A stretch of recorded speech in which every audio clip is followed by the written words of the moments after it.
বক্তব্য মুরব্বীরা দিয়েছেন এবং মুরব্বীরা দিয়েছেন।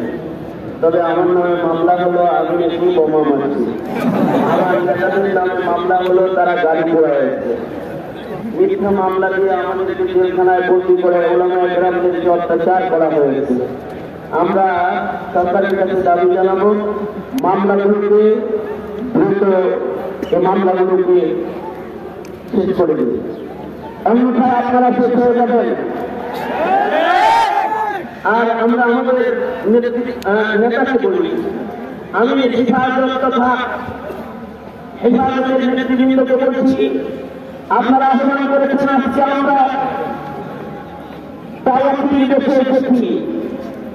আপনারা যদি আহ্বান করেন তো আমরা বিকাশ করে দেশে আগমন করবো ইনশাআল্লাহ।